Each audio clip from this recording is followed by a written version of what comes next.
بسم اللہ الرحمن الرحیم۔ السلام علیکم دوستو۔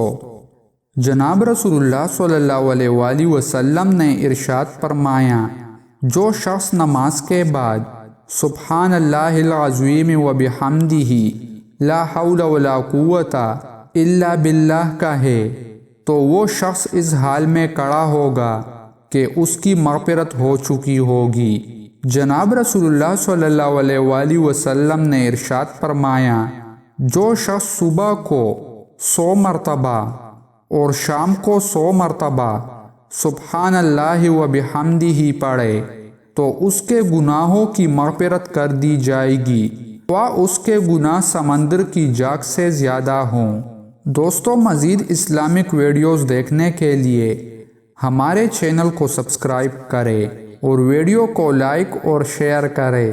جزاک اللہ۔